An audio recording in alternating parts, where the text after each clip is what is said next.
여호수아 13장 15절에서 33절입니다.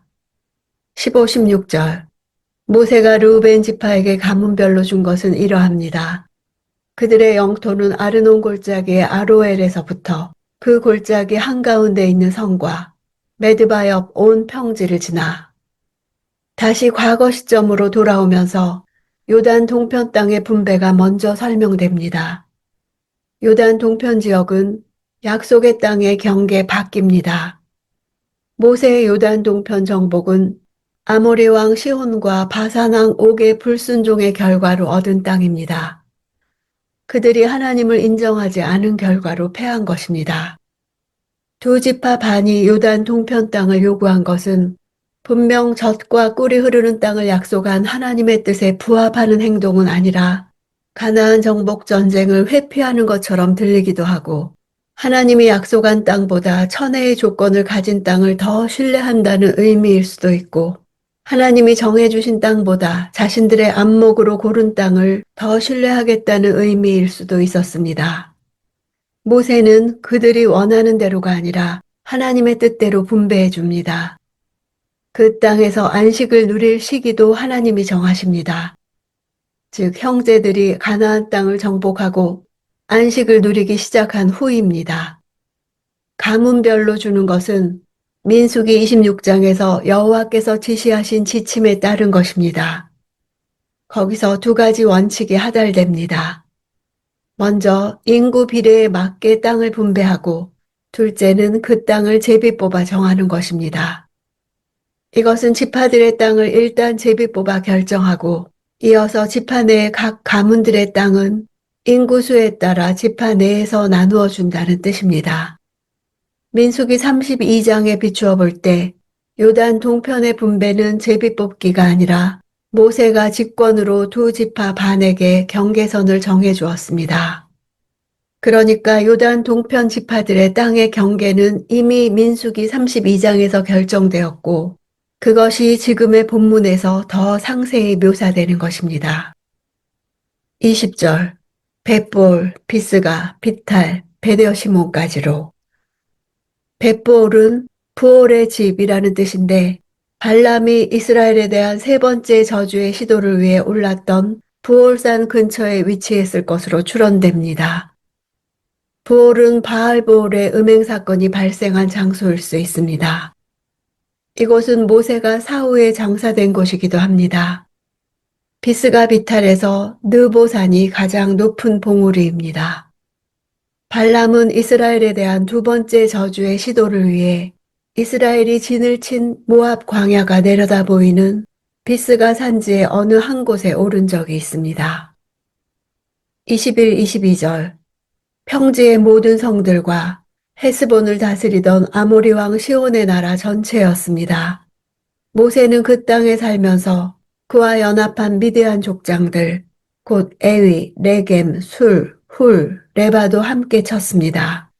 이스라엘 사람들이 칼로 쳐 죽인 자들 가운데 부올의 아들인 점쟁이 발람도 있었습니다.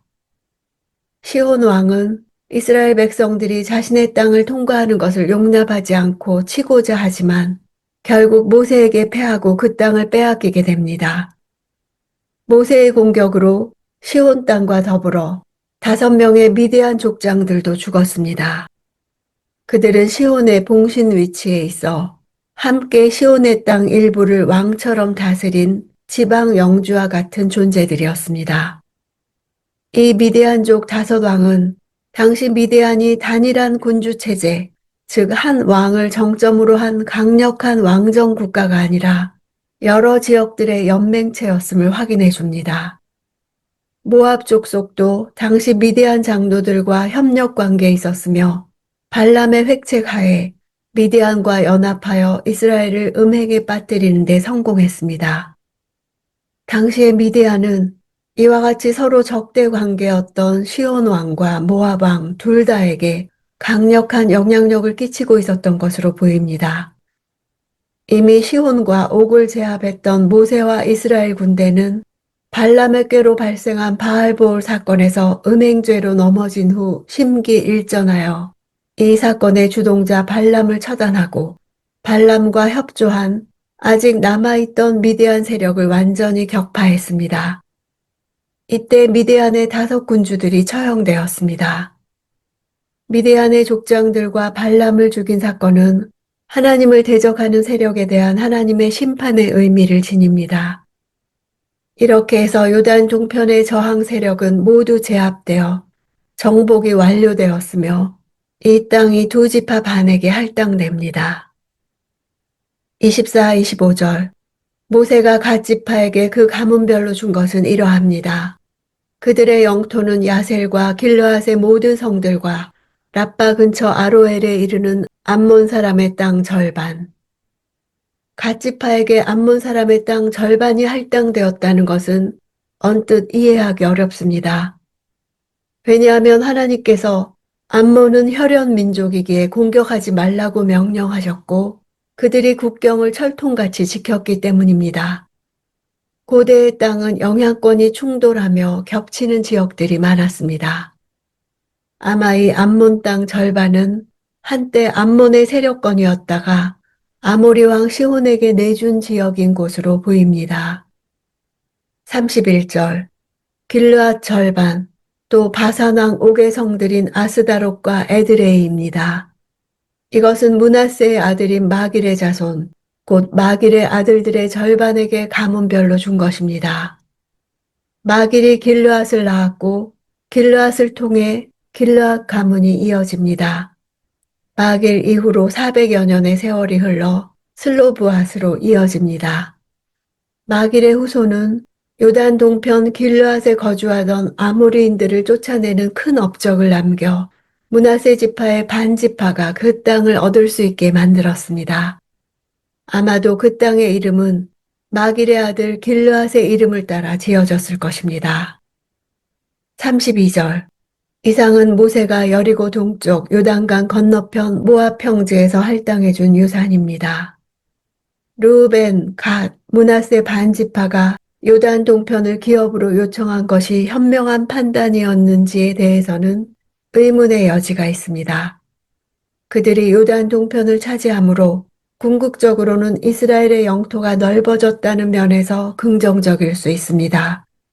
그렇지만 요단 서쪽에 비해 동쪽 지역은 자연적인 경계가 없기 때문에 끊임없이 외적들의 침입에 시달려야만 했습니다.